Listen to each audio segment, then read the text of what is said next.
Coucou, salut à tous, c'est Valérie. Écoutez, on va se retrouver aujourd'hui pour une nouvelle vidéo podcast, je sais pas trop comment l'appeler. L'idée, en fait, c'est que j'ai parlé du développement personnel, donc des êtres humains, et donc un être humain a des émotions. Et il y en a une, j'ai écrit un texte que j'ai envie de vous lire. Donc je vais me mettre en off côté caméra. Et cette émotion dont j'ai envie de vous parler aujourd'hui, c'est la colère. Parce que c'est une émotion qu'on a souvent tendance à dénigrer. Et j'ai envie de vous proposer quelques mots à ce sujet. Et on se retrouve à l'issue de la lecture. Bonne écoute.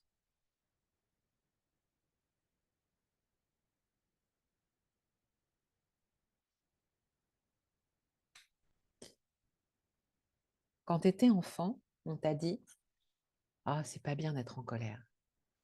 Ou alors: «T'es pas beau, t'es pas belle quand t'es en colère.»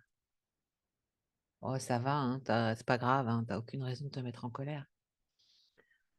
«Oh, papa ou maman, ils vont être tristes, hein, si tu te mets en colère. Arrête de faire des caprices pour si peu.» La colère, comme beaucoup d'autres émotions purement humaines, euh, on t'a appris à les taire, à les brider, à les renfermer. On t'a appris que les émotions fortes, elles peuvent gêner autrui. On t'a fait comprendre que tu pouvais être rejeté si tes émotions déstabilisaient l'ordre en place. On t'a appris à rester dans une forme d'immaturité émotionnelle qui aura des conséquences directes sur toutes tes relations futures. Puis aussi, on t'a appris à porter des masques pour ne pas importuner ton entourage. On t'a appris à abandonner ta libre expression pour ne pas blesser les autres. On t'a appris à être petit, à rester à ta place, à ne pas déranger. On t'a appris à te renier, en fait. Et on t'a jamais reconnu dans ton intégrité. Alors, pour t'adapter face à ça, tu vas développer en parallèle une forme de ressentiment, des sensations d'injustice, de frustration. Tu vas intégrer et entendre que tu dois toujours adapter ton comportement aux éléments extérieurs. Puis surtout, de façon plus insidieuse, tu vas comprendre qu'être toi-même peut être dangereux pour toi-même. Tu vas apprendre la dissimulation, la manipulation aussi pour obtenir ce que tu veux. Ou alors tu vas déployer et cultiver l'art de la séduction, de te travestir pour te faire aimer, accepter de tout le monde. Tu vas déployer tout un tas de stratégies pour montrer ta force et surtout pas ta vulnérabilité. Je la connais bien, cette émotion. La colère et sa petite sœur nommée tristesse ont souvent fait partie de ma vie. J'ai été fille unique pendant longtemps et les centres d'intérêt de mes parents ne me stimulaient que très peu. Et on va dire que l'ennui faisait partie intégrante du package. Alors très tôt, j'ai eu cette sensation d'urgence d'aller vers la vie, parce que j'avais l'impression de perdre mon temps en devant me conformer et adopter des désirs qui n'étaient pas les miens et qui m'étouffaient. Cette forme d'impuissance à pouvoir être totalement décisionnaire et libre de mes mouvements, de mes pensées, de mes émotions, faisait justement croître une espèce de colère sourde qui grondait, qui grandissait au fond de moi. Et cette colère, elle était aussi amplifiée par le fait de me voir devenir caméléon, quelque part, pour m'adapter, tout en sachant que la première personne à laquelle je me mentais, c'était moi. Et pourtant, c'est ici, dans ce contexte, que j'apprendrai plusieurs choses, qui deviendra des forces, en fait, face à l'adversité. C'était développer une imagination et une créativité sans limite, pouvoir identifier très vite quand je me racontais des histoires toute seule, et puis surtout savoir canaliser la puissance de ma colère quand elle se présentait. Parce que la colère, elle n'est pas négative, telle qu'on veut nous le faire croire.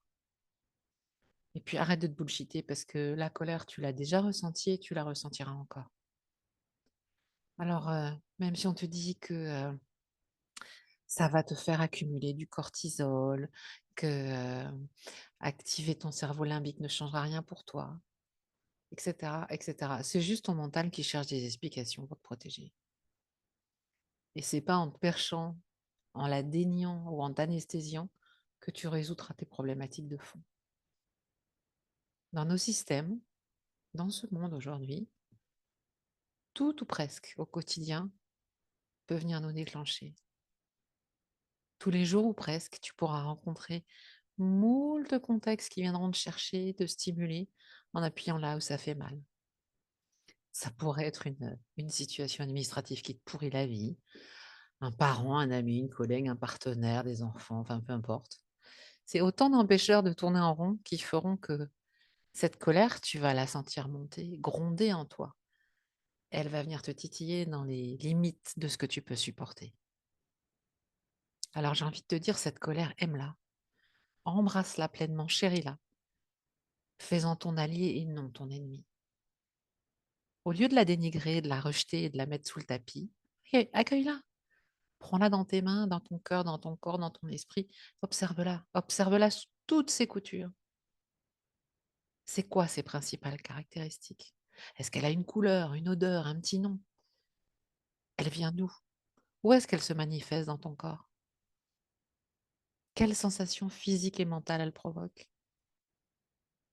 Quelles sont les raisons superficielles qui l'ont déclenchée? Mais surtout, quelle cause profonde elle est venue chercher et provoquer? Quand t'es toi avec toi, quels souvenirs douloureux se sont ravivés? Mais aujourd'hui, est-ce que tu pourrais pas modifier ces souvenirs et ces sensations pénibles et éprouvantes? Est-ce que tu peux pas choisir de les transformer pour ne pas revivre en boucle encore et encore les mêmes souffrances? Parce qu'aujourd'hui, tu n'es plus un enfant impuissant. Ta colère, tu peux la maîtriser, tu peux la canaliser, l'apprivoiser. Visualise-la, saisis-la, contemple-la. Qu'est-ce que tu veux en faire? La laisser t'envahir? En fait, si, telle une boule de glaise informe, tu la modelais selon tes véritables désirs. Et si tu posais l'intention de l'utiliser à ton bénéfice comme une ressource intérieure? Parce que ta colère est une énergie puissante. Tu peux la laisser te consumer de l'intérieur, avec toutes les conséquences que ça peut avoir, ou tu peux choisir une autre voie. La colère, elle peut être destructrice, mais elle est aussi constructive. Prends cette boule d'énergie, détourne ces émissions toxiques et aborde-la pour la transformer en détermination. Ne t'arrête pas à ce symptôme de colère. Cherche la véritable cause de ta colère et décide d'en faire une formidable puissance créatrice à ton service. Parce qu'au-delà de ton quotidien, de tes tracasseries personnelles, dans ce monde, il y a du chaos qui va aller en s'accélérant. Dans les semaines, dans les mois, dans les années à venir, savoir maîtriser et utiliser ta colère pourra être ta véritable force pour conserver ta puissance et ton autorité, et ta souveraineté, sans te laisser distraire par le brouhaha de ton mental égo, ni le bruit des bottes. Beaucoup de révélations prochainement pourraient venir méchamment taquiner cette émotion de colère. Alors fais-en un moteur, pour toi, pour ta puissance.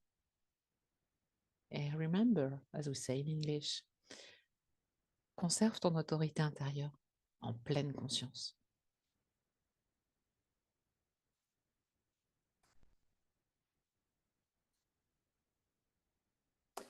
Alors voilà, c'était un petit texte court sur la colère. J'espère que ça vous aura intéressé. Je ne sais pas ce que vous pensez de ce format. C'est un peu original, mais bon, je pouvais difficilement lire le texte que j'avais écrit dans son intégralité en même temps, quoique. Donc, bah, dites-moi. Et puis, si ça vous intéresse, vous connaissez le deal, hein. On like, on s'abonne, on met des commentaires et tout ça, et tout ça. Bon, il est un peu tard. Je crois que j'enregistre cette vidéo, doit être minuit et demi. Je vous souhaite une belle journée, une bonne soirée. Prenez soin de vous, quoi qu'il en soit. Vous êtes assez grand pour le faire. Et puis, repensez à ça, ce petit texte-là, quand, la moutarde vous montonnez, comme on dit. Allez, je vous dis à bientôt. Ciao.